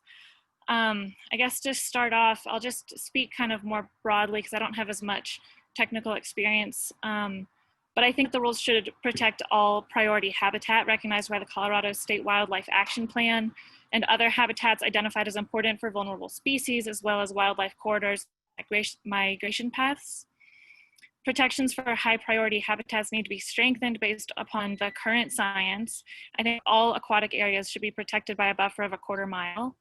I'm concerned because I know that we've been talking about this setback of 2,500 feet for human life. And I think that we just need to be really serious about the fact that we can't buy biodiversity. It's going to be too late at some point. And I think it's already been so difficult to represent human life over oil and gas profit that I just want to express that this is something that we should be like overly cautious about, and we should really be denying all permits that don't absolutely definitely protect wildlife, plants and pollinators and other biological resources.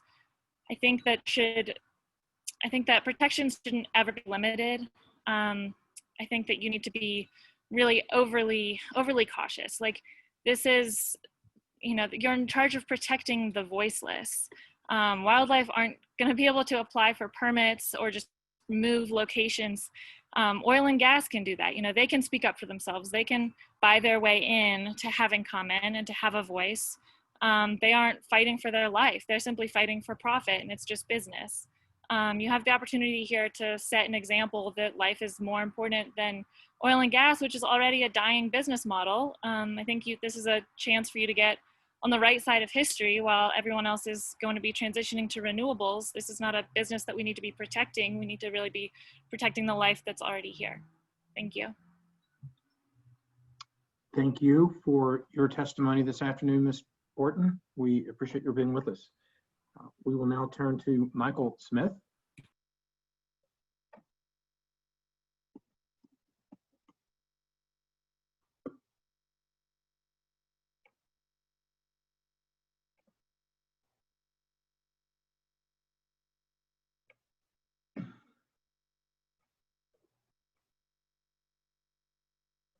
Mr. Smith, we've made you a panelist. You would need to unmute yourself now. How's that? That's great. We can hear you good. Okay, good. Thank you for the chance to comment this afternoon. Again, my name is Mike Smith. I'm a longtime landowner here in the Trinidad area. And professionally, I'm a wildlife biologist in the public sector.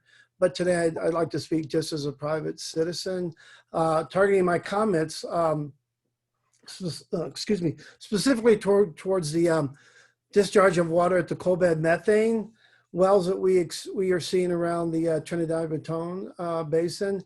And my comments are to encourage the commission in cooperation with CDPHE and CPW to do whatever is possible to keep the water on the landscape, especially during these prolonged periods of drought that we're now seeing that might become the new normal for us here in the cold semi-arid area that we live in.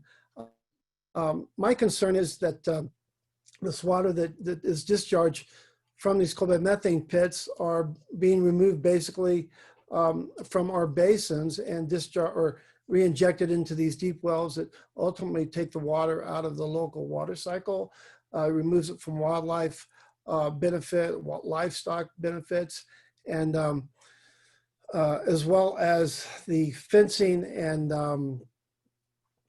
lining of the pits that hold this water. So I would encourage whatever is possible to do to remove the fencing and the lining, as well as keeping the water on the landscape. We could put that as far as wetland development, livestock ponds, stock tanks for wildlife. There's a myriad of projects we could do if we could just keep this water on the landscape. And I know I get a lot of feedback from my neighbors here in the area of why this water is being hauled off either through the haul trucks or the pipeline. So I appreciate the opportunity to comment and would encourage the commission to work in collaboration with CDPHE and CPW to do whatever we can do to keep the water on the landscape for the benefit of wildlife and the larger landscape.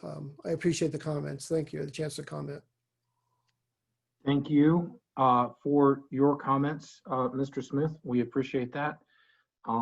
We will now call on Betsy Leonard, who I believe is able to join us.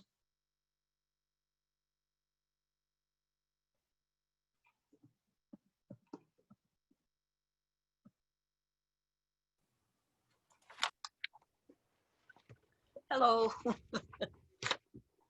Hello, Ms. Leonard. My name is Betsy Leonard, and I live in Battlement Mesa. And when I first moved here during 2005, there were coyote and deer and occasionally elk that graced our back area. But now with oil and gas as our neighbor, most of the diverse wildlife we used to see and hear is no longer present. It is important to understand how wildlife moves and migrates in Colorado, for it is critical to protect our economy and our way of life.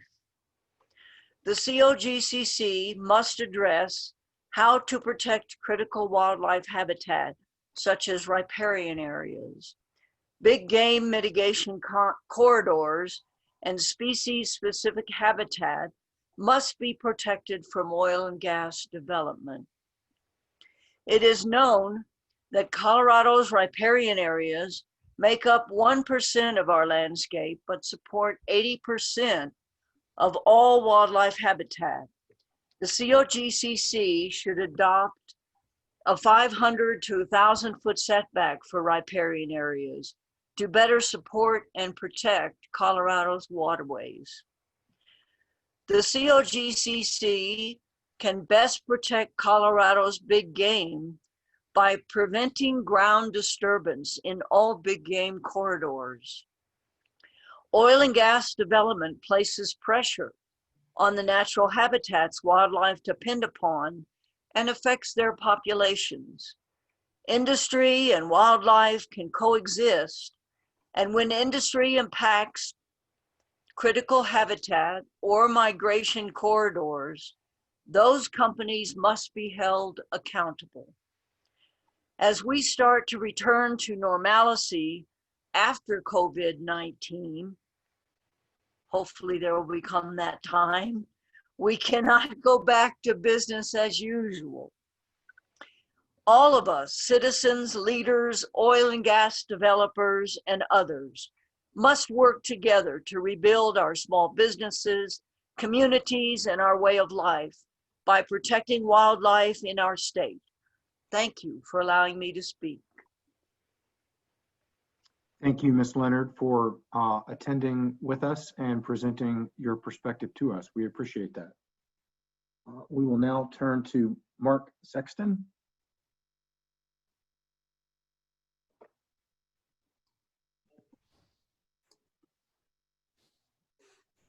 Good afternoon, Mr. Chairman. Can you hear me okay? We can, and we can see you as well, Mr. Sexton. Thank you. Thank you. I'm Mark Sexton. I live in Evergreen, Colorado. I'm also active in Los Animas County in the Raton Basin. I've spoken to this commission before on other parts of rulemaking and answered questions. I'm testifying today as both a private and offering public comment as a private and a corporate citizen. Um, on behalf of what I would like to see happen in Los Animas County and on behalf of some of the work that Evergreen Resources is doing. Evergreen Resources shares the vision of the Colorado Oil and Gas Conservation Commission to protect public health, safety, welfare, the environment, and wildlife resources. I believe we've worked diligently to ensure the best environmental practices in working cooperatively with landowners to positively benefit wildlife and the residents, livestock, all the life in the Raton Basin in Los Animas County. You've heard me testify previously in our Q&A session that water is life. This water is life. I'm personally a lifetime member of nationally recognized environmentally oriented organizations. I care deeply about clean water, clean air, a healthy, robust, and diverse wildlife and ecosystem. It's one thing to be an environmentalist and be anti-development. Our job is a tougher one. We are pro-development environmentalists and conservationists. These are not mutually exclusive concepts, and we've heard testimony and public comment to that effect. We are personally and professionally committed to working with CPW and landowners to improve the quality and habitat and lands in Los Animas County and all of the wildlife and aquatic species. The opportunity exists for collaborative development, in particular collaborative wetlands development. Colorado Parks and Wildlife within Los Animas County relies on surface ponds, springs, and streams that flow through properties to provide water for the prosperity and propagation of the rich flora and fauna in the Raton Basin. I've been here this weekend going through the properties. I've seen, I can recount not just elk, mule deer, white-tailed deer, antelope, turkeys, owls, hawks, eagles, coyotes, badgers, plenty of wildlife. We care about the whole ecosystem. We want to do everything we can to promote the diversity.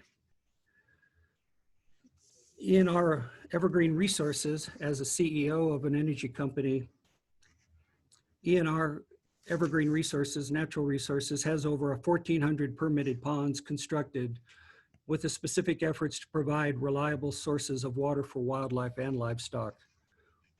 It's a high quality. You've heard testimony that one size does not fit all. That is especially true in each county in Colorado, especially true in the Raton Basin. We've been working cooperatively with CPW to work on wildlife diversity and to improve habitat for wildlife. These relationships continue today because produced water is actually in these years of severe to extreme drought in this area, produced water is one of the only reliable sources for water in parts of the Raton Basin. Mr. Sexton, if you could wrap up, you're past your time. Thank you. Okay, very quickly, a couple requests. Overall, the draft 1200 series proposed changes should be paused or examined more closely to examine the unique hydrology and geology of the Raton Basin and its overall current and beneficial relationships with wildlife. CPW should also be expected to provide scientific methodology and data before any new designations are made. And we request CPW include a process including stakeholders composed of landowners, operators, local governments, and other interested parties to make the process more transparent before any designation is made, similar to the existing public processes within the COGCC itself. And I will make a personal and professional commitment to offer a public-private partnership with CPW to improve the quality of habitat and the biodiversity and health of wildlife in Los Animas County. Thank you for the opportunity to comment. Thank you, Mr. Sexton. Appreciate your taking time with us this afternoon. We will now turn to John Hamilton.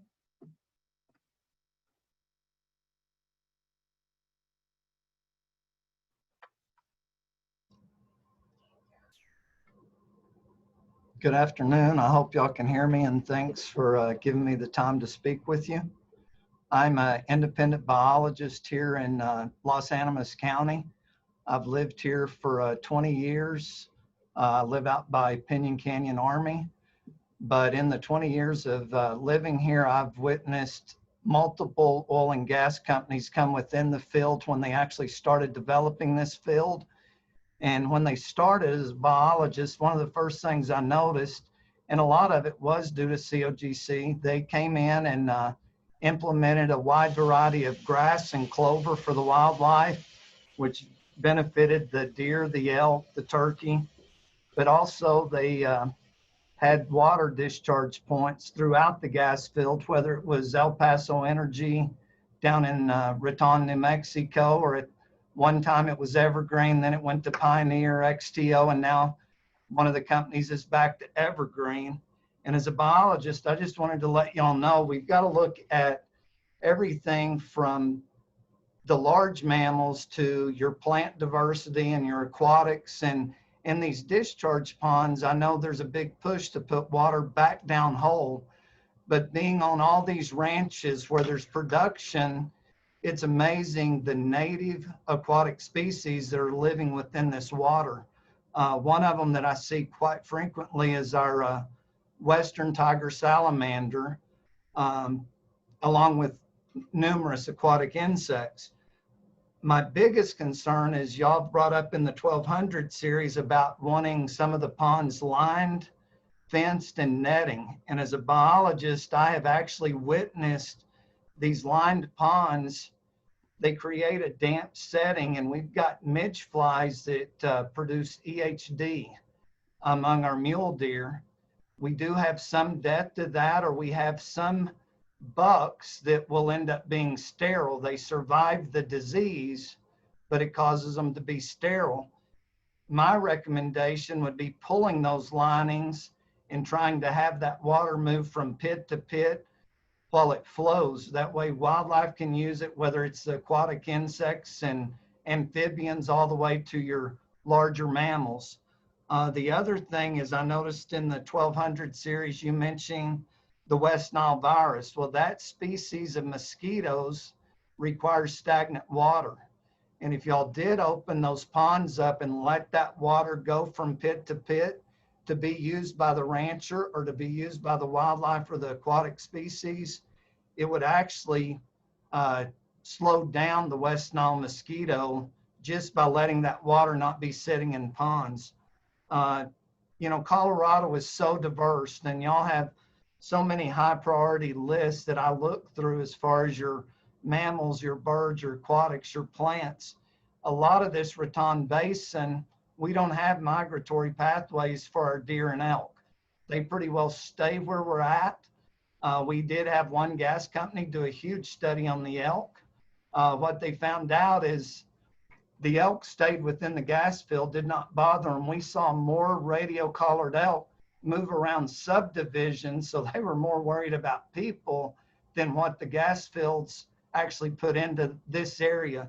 So I guess in closing, I want you all to realize we can't just make blanket laws to cover our wildlife here in the state of Colorado. And working with CPW, which I have a good relationship with them, we have to realize every area of Colorado is unique in its own species, its own migratory paths, whether we have them or don't have them.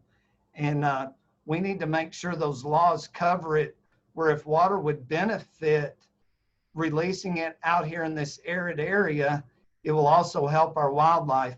One of the ranches that used to have a field that was independently owned, they pulled it this year, and they did not see the deer and the elk stay on that ranch. They had a lot of them move due to the drought conditions. And one of the ranches that I'm on quite a bit, with the abundance of solar wells and discharge points, we probably had the largest number of elk we've had on that ranch in quite some time. Mr. Hamilton, if you could wrap up. Yeah, thank you. Yep, thank you for your time. And hopefully that was my biggest still, is try to look at those laws, make sure they're not blanket laws where every area of the state can benefit. Thank you very much, Mr. Hamilton. We appreciate your bringing your perspective to our panel today. We will now turn to Derek Davis.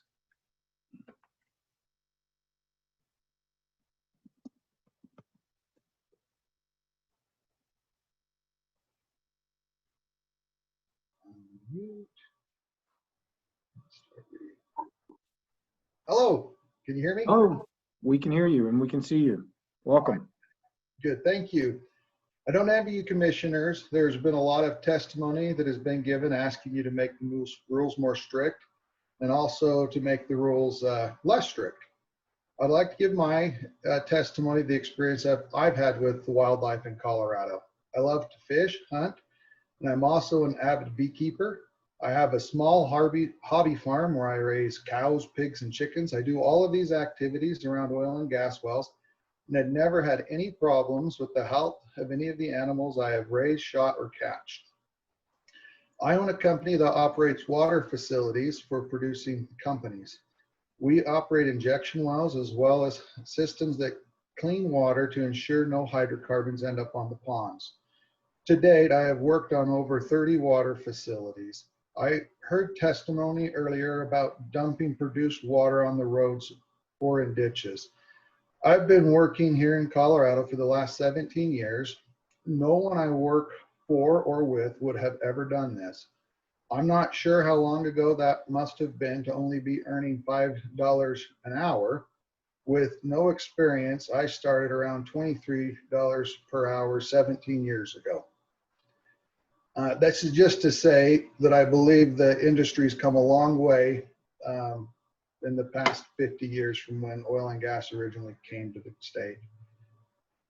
The companies that I've worked with have spent millions of dollars on water facilities to make sure the water is clean and can be on the pond to not harm the wildlife. They've spent millions of dollars on pipelines so that they can eliminate the truck traffic that affects the wildlife probably the most of anything.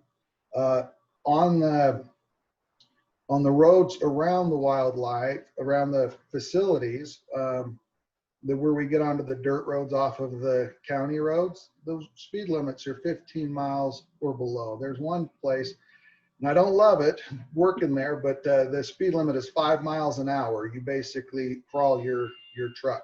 And all of this is to protect the wildlife. These are the things we do. I would love you to come and see a plant south of Rifle where I started my work in the oil and gas industry. Elk come in winter here on the mesa. Hundreds of elk that stay in the area through the winter. The deer populations can be seen year round. The industry has put in speed limits of 50, oh, I talked about that. All right, around the water plants that I've worked, there's always fencing. And the fencing, and we went to the point of making sure there's locks on the gate with, so that anybody who goes in or out of the gate has to sign in and out to make sure that that fence is always locked. And if anybody was to leave the fence open where maybe wildlife could get into these produced ponds, that person would be let go immediately. And so with this level of stuff, there's also around the ponds, we put in mesh netting around the bottoms of the pond, and this keeps out rodents and small animals from getting to the ponds as well. All of this is done to protect the animals. They put netting over the ponds that they fear that hydrocarbon may get on the pond, so no birds can land on those ponds. So I guess I'm going to wrap up. I just wanted to say that I haven't seen a loss of the wildlife in the area that I work in. The wildlife seems to be thriving as much as the day that I got here. And the oil field was young when I arrived in the Piceance Basin. But I have seen roads get better to the areas where we fish. Davis, if you could wrap up, you're well past your time. Oh, I apologize. And I've also seen fire departments built with the money that has come from the oil and gas schools improved, hiking trails and bridges built. And all of this has come because of the positive of oil and gas. Thank you for your time. And I appreciate being able to share my thoughts. Thank you, Mr. Davis. We appreciate your thoughts this afternoon. Thank you for being with us. We will now call upon Christian, who did not sign up with a last name, but he did sign up as a representative of Club 20. So if you're that Christian, if you could raise your hand, we would get you on board. There we go. Hi, Christian Reese, Club 20. Hi, Ms. Reese, nice to have you with us. Yes, nice to see many familiar faces. Thank you for the opportunity to testify. For those of you who are not aware, Club 20 is 67 years old, and we are nonpartisan and give a voice to our over 1,100 members across 22 counties. And we're here today just to talk about this rulemaking process. Much of Colorado's aesthetic is created by its beautiful landscapes, wildlife, and limitless outdoor recreation opportunities. Club 20 recognizes the necessary balance that must exist between the needs of a healthy environment for wildlife and our state's responsibility to extract the vital natural resources found in our region. While we believe that we must protect the attributes that make Colorado so unique, Club 20 believes the development of our natural gas and oil reserves is not only important to the economy of the state of Colorado, but also an important part of reducing our nation's dependency on foreign energy supplies. Home to some of the most spectacular wildlife habitat in the world, it is important to ensure the development of our energy resources is done in a manner that takes all considerations into account. The oil and gas industry has generated the main source of revenue for the rehabilitation of sage-grouse territory in our region, and the industry has shown that we can preserve healthy and sustainable wildlife habitat while developing our critical natural resources. We do not have to choose between one or the other. The maps as they currently exist will result in a de facto ban on oil and gas development on the western slope. With the oil and gas industry contributing billions to Colorado's state and local economies, this rule will have major economic impacts. Club 20 believes that rules regarding the development of Colorado's oil and gas reserves should support and encourage the responsible development of these reserves, provide appropriate protections for public health, wildlife, and the environment, respect the rights of private landowners and not be used to place additional land use restrictions on private land, respect the right of mineral owners to develop all minerals, be analyzed to assess their cumulative economic impacts on the industry and state and local governments, and be developed with local government input and with the consultation from technical and industry experts. These decisions should not be based on fact, these decisions should be based on fact, not on unsubstantiated rhetoric, and should be achieved by working with the communities impacted alongside industry and technical experts to protect wildlife and preserve the multiple use of lands in Colorado. It is in the best interest of Colorado to consider the impact these maps could have on the future of our state and come up with strategic solutions that consider all involved parties. So thank you for having me here today. Sorry for the phone call. I haven't had one in 4 hours and then I'm up to testify, and of course, wouldn't you know. But I appreciate the opportunity. Thank you for your work on this commission. Thank you for being with us this afternoon and providing the perspective of Club 20. We do appreciate that. We now have Robert Blyle.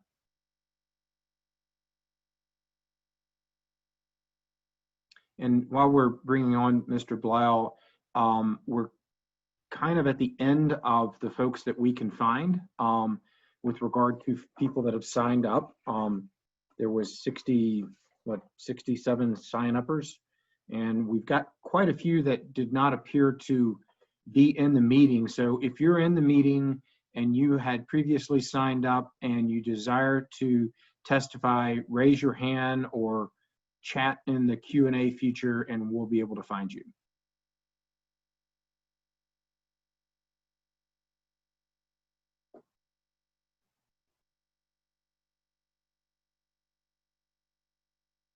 And Mr. Blyle, if you could unmute yourself, you are a panelist at this point.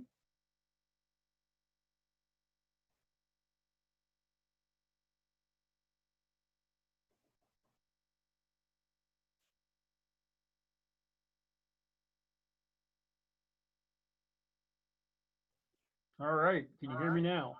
Yeah, we can hear you, Mr. Blyle. All righty. Mr. Blyle, actually, hold on. you have 2 microphones that are turned on because we're hearing reverberation. So I don't know if you've maybe called in and you're also in on a computer, but we only need 1 mic. Otherwise, we'll hear everything you say twice, which is Okay, how about not. now? Yeah, that sounds like that's working. All righty.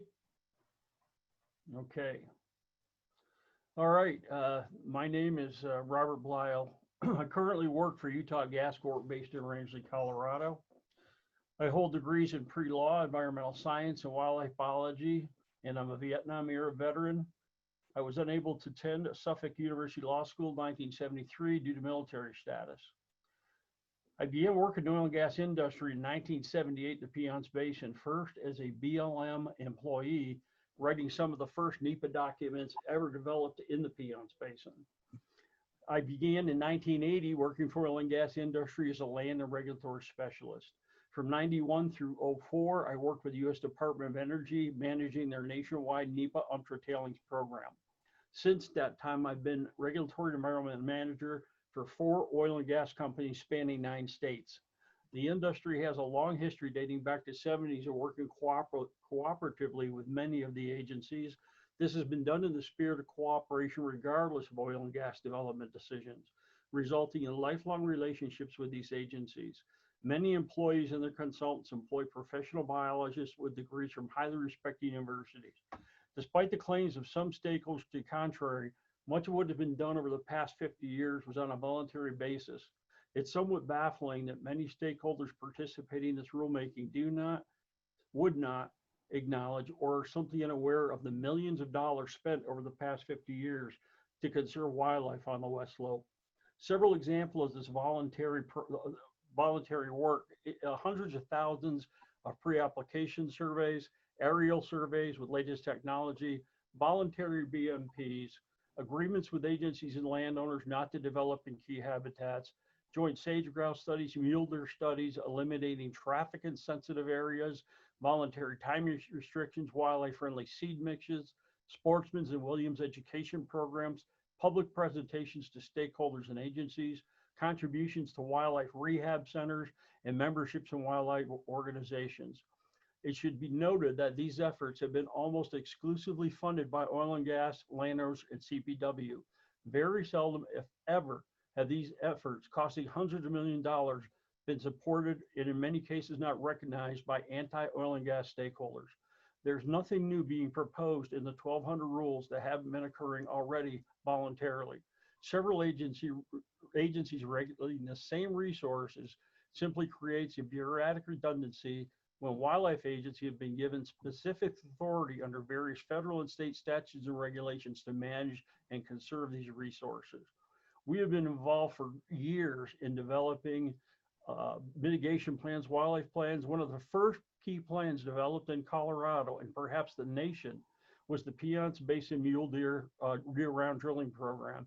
Components included avoiding development in key areas, radio collaring deer with industry personnel participating, agreements with agencies and landowners not to develop in key areas during winter, managing private lands as supplemental. Mr. Blyle, if you could wrap up, please. Reducing, eliminating traffic in sensitive areas, wildlife-friendly seed mixes, sportsmen's and women's education programs, purchasing a new vehicle and equipment for Colorado Parks and Wildlife, agency presentations to Washington, D.C., contributions to wildlife rehab centers. The estimated cost of this plan was $1.5 million. Balancing development with wildlife has been a standard practice for many years to minimize and avoid impacts. I consider this plan as a highlight of my career in working jointly as a team with all these agencies, regardless of company agency affiliation, to create a win-win situation for wildlife. It's unfortunate that some who have offered public comment today have distorted the facts, particularly in the Battlement Mesa area. I have photos of hundreds. Mr. Blyle, if you could wrap up, please. Species over the years in and around Battlement Mesa area on food plots created by industry using ponds created in critical winter range. However, there are also examples of industry and stakeholder and activist organizations working together successfully. Thank you for your time. Thank you, Mr. Blyle. At this time, do we have anyone else that has signed up that has not had an opportunity to testify to us this afternoon? Hello, Hearings Manager Larson. Hello, Mr. Chair. We do have Ms. Pamela Jo Heinrichs. She's raising her hand. We can also go back to Ms. Vasquez. Yeah, she's still got about a minute or so. She got cut off. Okay, so let's try Ms. Let's see who's in.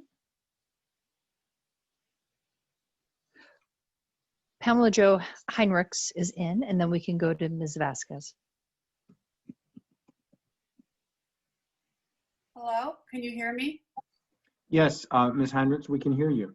Thank you. I am a concerned citizen from Highlands Ranch, Colorado. I'm a native of Colorado, very proud of that. And I'm very, very thankful for you for having this panel discussion today. I have been a former worker for exploratory oil and gas companies, 2 large firms. I won't say who they were. And I did the research for them, and then I developed ISOPACs for presentation to their national locations. So I also had opportunities to go on site to visit the well sites. And I can tell you that I'm exceptionally excited about all of the changes that have taken place to help the different sites and roads and so on. However, I will share with you that there needs to be more monitoring. And I'm also concerned about the fact that the methane leaks continue and that we don't have good resources right now, in my opinion, to control a lot of this environmental damage into our air. What I saw was horrific as far as the road building. It cut off wildlife pathways and migratory routes. I also saw large water holes with animals floating in there, a lot of them struggling for their lives. And yes, I know there have been changes with the netting, but being a volunteer for wildlife for many years, for rescue, rehabilitation, and release, I have seen the damages the netting has done. So we need to have much more improvement in that area. Also, I'm very concerned about the noise levels. This is terrifying to many of the wildlife out there.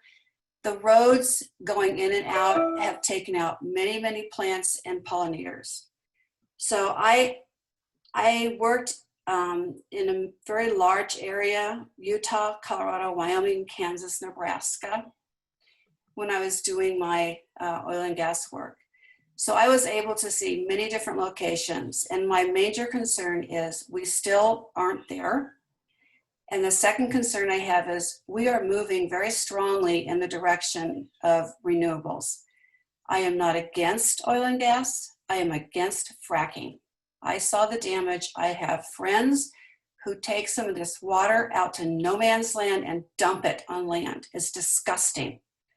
And that needs to stop because that does eventually flow down into the aquifers and the lower waters. So I think that we have a lot of improvement to do. I am concerned about all the different things I've talked about, the roads, the oil, the water tanks, the safety on site. I also think there's a lot of unsafe things going on for the workers. I've seen workers without fingers resulting from the damage at the rig sites. So I think that there's a lot more that needs to be done. And I would say we need to go slow on this instead of fast. And I think that the rules are too vague. I think that the current draft has too many ways for obtaining exceptions, and that it even allows fracking operations to buy their way out of protecting wildlife and biological resources. That is not okay. Also, we need to— Time is up. If you could wrap we're up. done. Thank you very much. Have a good day. Great. Thank you. Thank you for being here to present to us as well. Hearings Manager Larson, were you able to locate the last 45 minutes of Ms. Vasquez's testimony? Yes, we will allow Ms. Vasquez to speak. Ms. Vasquez, you are unmuted, so if you would like to speak.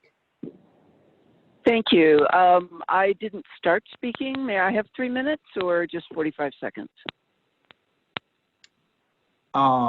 Maybe I was under the misimpression that you already spoke. If you've not spoken, you have 3 minutes. And no, Commissioner Robbins, I didn't. I stumbled in unmuting. I apologize. So Okay. thank you very much to the entire commission for your continued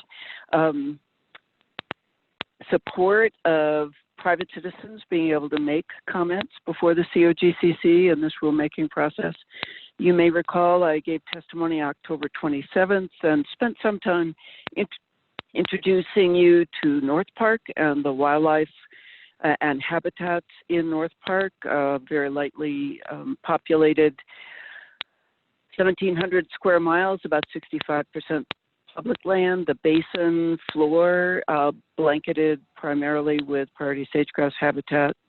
And North Park provides an example of a landscape. If we can't do a good job of protecting wildlife and the resources wildlife depend on there, I fear we won't be able to do it anywhere. So I'd like, with your indulgence, to focus on 3 issues: 1, riparian setback; 2, mitigation and restoration; and 3, cumulative impacts. On the riparian setbacks, I encourage you to consider a 1/4 mile setback from streams and other riparian corridors. It's my understanding that there's no routine water sampling required that includes oil and gas hydrocarbon testing. I've personally contributed and organized such testing for over 3 years in the North Platte River. And after the exhaustion of donor dollars, discovered that there is absolutely no agency that will step in or nonprofit that will step in and do this work. The hydrocarbon analyses are rather expensive. So I encourage you to require not only water sampling in riparian corridors that are close to proposed oil and gas or existing oil and gas wells, but to require that the analysis include oil and gas hydrocarbons. Regarding mitigation and restoration, I sat on the BLM Northwest Colorado Resource Advisory Council for 7 years and was party to field trips with the council, and was appalled when an environmental scientist for BLM demonstrated to us quite proudly the restoration that had been done on a particular site, which had 1 species of grass and a lot of thistle. I really encourage careful consideration of requirements for restoration to mean restoring a functional ecosystem, including shrubs and forbs where those are locally present. Regarding mitigation, using North Park as an example, I'm not quite sure how you would mitigate loss of habitat for greater sage-grouse in Jackson County, since there's so little public land that isn't already leased. So I look forward to understanding how such mitigation could be done for isolated subpopulations of species such as the greater sage-grouse in North Park. And finally, I'd like to focus on cumulative impacts, again, using North Park as an example. I presume that COGCC, in looking at cumulative impacts, would consider existing leases likely to be developed in the future for the oil and gas resource for which it was leased, and using that as a baseline for cumulative impacts when looking at impacts to wildlife as well as plant communities. I want to thank you very much for your time this afternoon and your patience with my inability to unmute myself earlier. And I wish you the best of luck in balancing all the competing demands that are coming your way. Thank you. Thank you, Ms. Vasquez. We are glad that we were able to finally hear from you this afternoon. Hearings Officer Larson, is there anyone else that had signed up that appears to be in the House?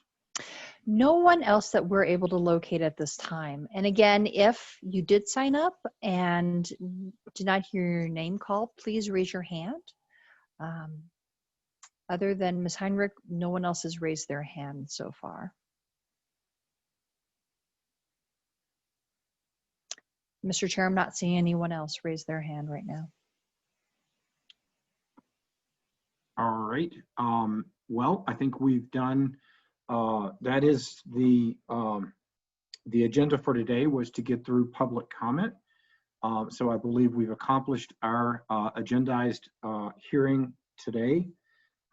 We will be reconvening on Thursday, November 12th at 9 a.m., at which time we will receive the staff's presentation of the summary of the final proposed 1200 series rules, and then we will go into party presentations.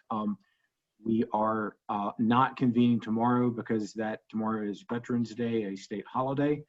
And so unless there are questions or other thoughts from commissioners at this time, I believe we're looking for a motion to adjourn until Thursday, November 12th at 9 a.m. And I would also look to AAG Davenport to see if I've got that right or if he'd like to provide any further perspective. No additional perspective. Sounds good to me.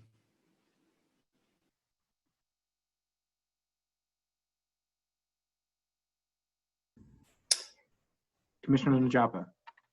I move to adjourn until Thursday morning at 9 a.m. Second. All righty, we have a motion and a second. Any discussion?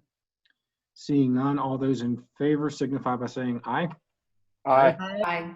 Any opposed?